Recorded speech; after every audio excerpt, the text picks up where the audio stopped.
Pemirsa apa kabar? Saya Maidin Hindrawan membawakan Warta Berita BTS tanggal 26 Juni.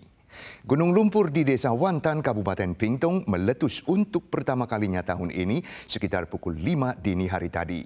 Salah satu dari 5 titik letusan berada di selokan penampungan air.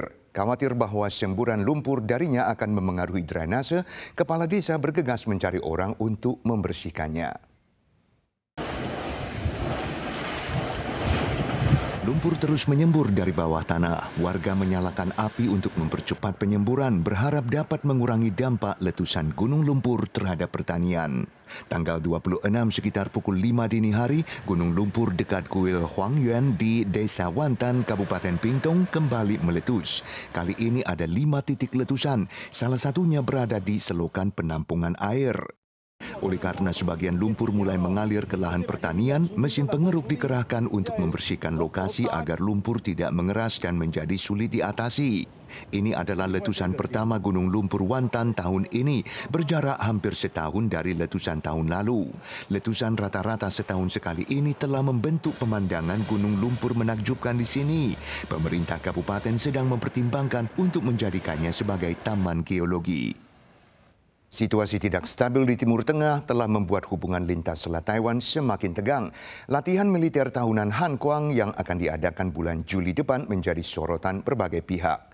Kali ini tidak hanya durasinya diperpanjang hingga 10 hari, latihan simulasi evakuasi darurat juga akan digelar di pusat perbelanjaan besar untuk menguji kemampuan koordinasi militer dan warga sipil. Pusat perbelanjaan yang menjadi tempat membeli kebutuhan sehari-hari berpotensi dialihfungsikan sebagai tempat pengungsian pada masa perang. Dalam latihan Hankwang yang akan digelar bulan Juli, simulasi evakuasi darurat akan diadakan di pusat perbelanjaan. 汉光演习下个月就要登场，而这次作为亮点之一的就是结合了城镇韧性，而拥有大量物资的大型卖场也就被选为当作这次演练大型避难的场所之一，引发关注。 我觉得还可以啊，因为大卖场物资也还算多，但我觉得如果最好的话是有那种地下室的那种，不要是地上的。 Latihan Hankwang ke-41 tahun ini diperpanjang dari 5 hari 4 malam menjadi 10 hari 9 malam dengan konsep latihan tempur tanpa skenario tertulis seperti tahun lalu. Menanggapi situasi perang Rusia-Ukraina, latihan akan mencakup skenario perang jangka panjang. Kementerian Pertahanan bersama Kementerian Dalam Negeri akan menggelar simulasi evakuasi di toko swalayan besar agar pengelola memahami prosedur bencana. Koordinasi ini ditujukan untuk meningkatkan ketahanan dan kesiapsiagaan masyarakat dalam menghadapi situasi darurat. 基本上它的一个容纳空间够，甚至它能够去储备粮食的空间也够。 Di tengah ketegangan situasi dan seringnya gempa bumi, persiapan tas darurat menjadi topik hangat di media sosial. Namun kebutuhan ini tak hanya untuk manusia. Kantor Perlindungan Hewan Kota Kaohsiung menyiapkan kotak darurat khusus untuk anjing dan kucing yang dilengkapi dengan buku panduan perlindungan bencana. Jalan di depan lokasi konstruksi sebuah gedung perumahan baru di Longmen Road di Sanchong, Kota New Taipei mendadak amblas pagi tadi, menyebabkan sebuah truk pengangkut batu yang diparkir di pinggir jalan terguling dan terjatuh ke dalam lubang. Truk pengangkut batu di pinggir jalan ini sedang disirami air untuk dibersihkan dan siap-siap berangkat saat jalan tiba-tiba amblas ke bawah, membuatnya terguling dan terjatuh ke dalam lubang yang muncul. Insiden ini terjadi di jalan di depan lokasi konstruksi sebuah gedung perumahan baru di Longmen Road, Distrik Sanchong, Kota New Taipei, tanggal 26 pagi. Untungnya tidak menimbulkan korban. Departemen Pekerjaan Umum menduga amblasnya jalan disebabkan oleh kurang kuatnya dinding penahan tanah di proyek konstruksi. Pembangunan MRT jalur kedua di Kota Taichung yakni jalur biru resmi dimulai hari ini. Jalur sepanjang 24,78 km ini membentang dari Pelabuhan Taichung di barat hingga Pasar Cienko di timur, memiliki 20 stasiun dan ditargetkan selesai pada tahun 2034. Seiring resmi dimulainya pembangunan MRT Jalur Biru Taichung pada 26 Juni, perusahaan MRT menggratiskan perjalanan di jalur hijau pada hari yang sama. Meski tidak banyak yang mengetahui, masyarakat menyambut baik perluasan jaringan transportasi MRT Taichung. 我觉得很好啊，这也是未来社会的趋势啊。这是捷运吗？对呀。Pemerintah resmi memulai pembangunan jalur MRT kedua di Taichung, yakni jalur biru dengan anggaran sebesar 161,5 miliar dolar Taiwan.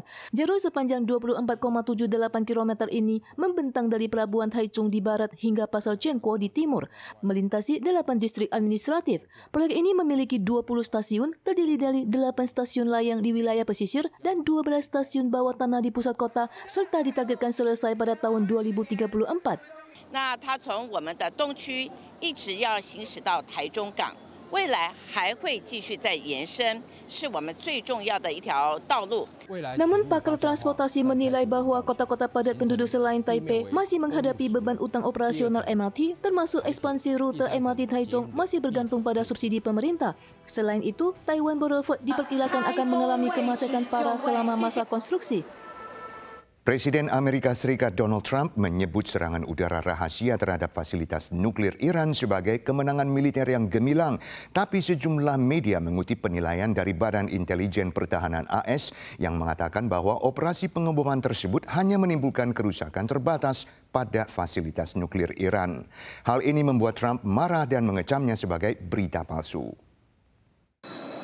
Presiden Donald Trump menyebut operasi serangan udara rahasia Amerika Serikat terhadap fasilitas nuklir Iran dan berhasil dihancurkannya fasilitas pengayaan uranium utama Iran sebagai kemenangan besar. Namun media AS CNN mengutip 7 sumber yang menyatakan bahwa Badan Intelijen Pertahanan AS menilai serangan tersebut gagal menghancurkan sentrifuge dan persediaan uranium kadar tinggi yang menjadi komponen vital program nuklir Iran. Sementara itu, New York Times melaporkan bahwa dampak serangan kemungkinan hanya menunda perkembangan program nuklir Iran selama kurang dari 6 bulan. Menanggapi hal ini, Donald Trump meluapkan amarahnya di media sosial dengan menyebut laporan tersebut sebagai berita palsu dan menuduh CNN serta New York Times bekerjasama untuk merusak reputasi operasi militer paling sukses dalam sejarah. Trump juga membantah spekulasi media bahwa serangan itu bertujuan menggulingkan pemerintahan Iran. Do you want to see regime change in Iran? No. If there was, there was. But no, I don't want it. I'd like to see everything calm down as quickly as possible. Regime change takes chaos. Menurut sumber yang dikutip, laporan penilaian kerusakan pasca serangan tersebut berasal dari Komando Pusat Amerika Serikat yang menunjukkan bahwa persediaan uranium Iran tidak hancur dalam serangan karena sudah dipindahkan sebelumnya. Pasca serangan terhadap Iran, tingkat dukungan terhadap Trump turun drastis menjadi 41%. Menurut jajak pendapat terbaru CNN, 56% responden tidak setuju dengan tindakan serangan tersebut, sementara sekitar 60% khawatir bahwa serangan itu justru memperbesar ancaman Iran terhadap Amerika Serikat.